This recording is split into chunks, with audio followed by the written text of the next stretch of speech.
qui arrive, il est capable de te dévancer en toutes choses. Et dans cette intimité, il te partage son langage. Souvent, le ciel n'a plus de secret pour toi. Dieu te prend pour son ami.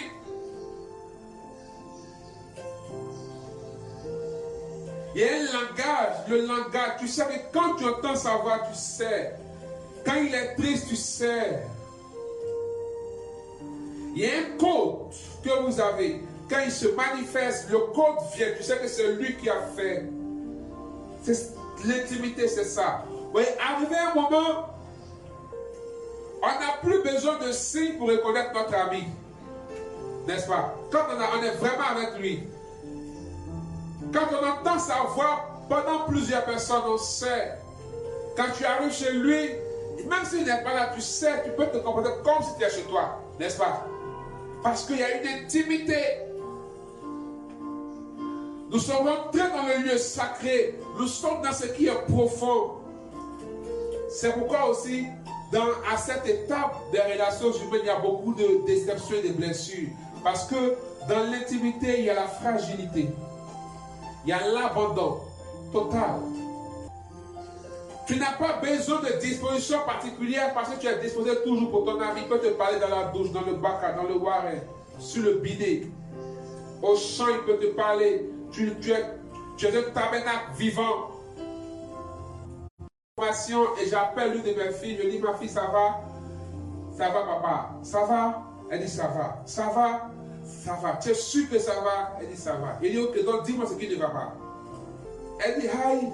Je dis, dis-moi ce qui ne va pas, ne t'inquiète pas. Et elle me dit, papa, après, elle t'a appelé. Dans mon cas, il dit, mais tu disais que ça va, non? Pourquoi? J'ai dit que c'est mon ami personnel. Parce qu'il venait de me parler. Il venait de me dire. Il venait de me dire. J'ai entendu le nom clairement, il m'a dit, voilà, voilà. Je me rappelle en terminale, je me suis habillé. Tôt le matin, je sors de la maison, non, retourne-toi, va te rhabiller. Porte ça, porte ça, porte ça. Parce que c'était dans la période où on disait qu'on peut s'habiller en civil pour aller à l'école. Je ne sais pas si vous vous rappelez. On était au lycée. Et nous, chez nous au lycée, on avait dit de porter nos kakis. Donc, on permettait que tu passes le pantalon kaki avec un t-shirt. Donc, c'est ce qu'on faisait. Souvent, en partant de ta peine. Et ce jour-là, l'esprit dit non, tu ne dois pas violer les règles, va t'habiller. Donc, je porte mon kaki l'ensemble, je me fous, je porte une diba Timberland là. Tellement il dit que tout doit être fermé. Il dit de fermer tout. Vous voyez fermer? Mais qu'est-ce qu'il m'attendait? Je ne savais pas. J'arrive ce jour-là, on dit il y a élection de chef de classe. Ça ne m'a jamais intéressé ce truc-là. Parce que je trouve que ce n'est pas juste. Pendant que les autres font cours de chez cahier de test, c'est ton appel ici. Tout ça, la première instruction.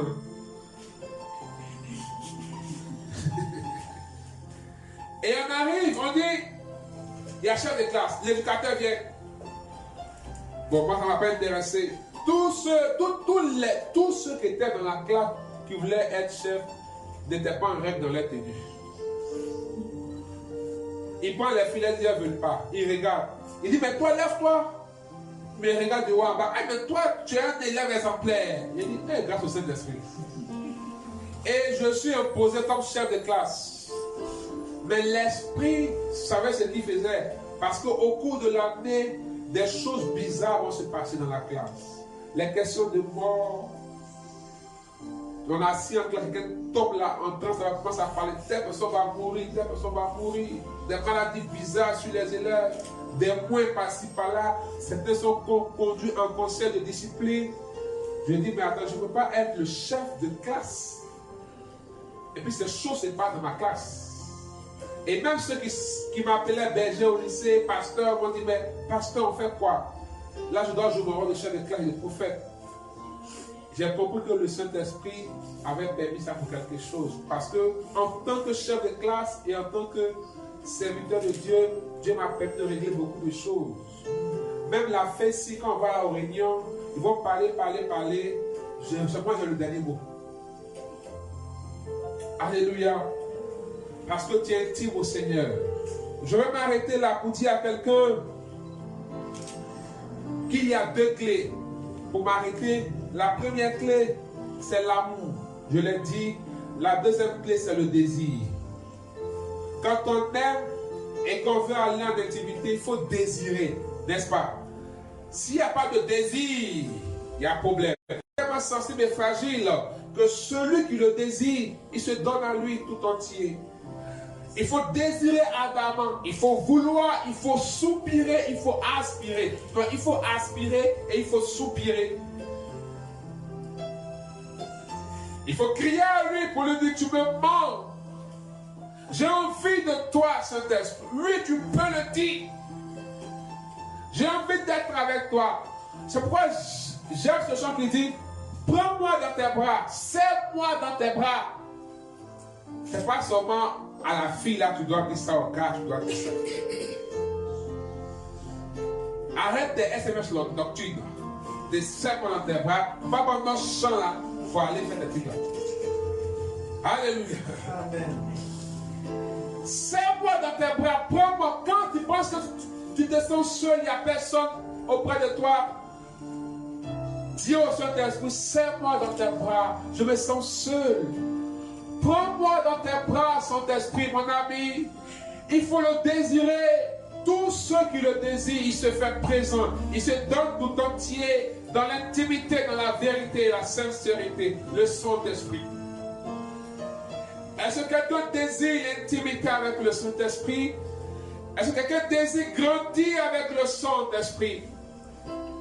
Oh, frères et sœurs, ce qui donne sens à l'existence du Saint-Esprit, c'est l'essence de la relation personnelle avec lui. Le Saint-Esprit, c'est l'essentiel, l'essence de la relation avec lui.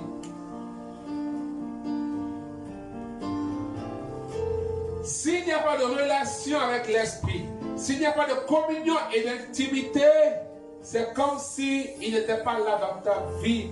Parce que c'est ce qui lui donne sens. Il veut être ton ami. Il veut marcher avec toi. Et dans ce mois, il veut que, vous savez, les soucis de la vie seront toujours là. Les difficultés seront toujours là. Mais quand il est ton ami, tu es dans l'assurance. Même dans l'épreuve, dans la tribulation, tu es dans l'assurance parce qu'il est avec toi, parce qu'il marche avec toi, parce qu'il est ton ami. Il te sécurise, il te protège, il te conduit, il te conseille et il est l'animal de ta vie. Quand tu es dans l'intimité avec le Saint-Esprit, il est capable de te bercer. Il est capable de te communiquer, d'enlever le sentiment de solitude. Vous savez, dans le malheur, il est capable de te consoler. Je vous assure, personne ne peut consoler que le Saint-Esprit. Aucun homme ne peut te consoler.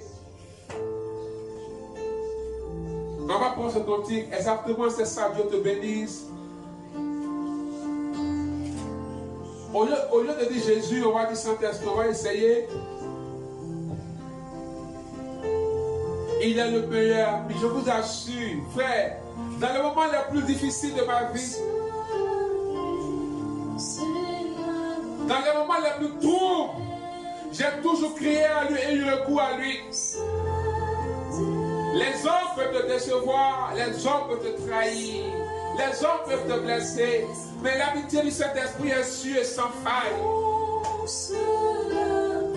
Qu'il soit ton seul appui, qu'il soit ton espérance, qu'il soit ta vérité.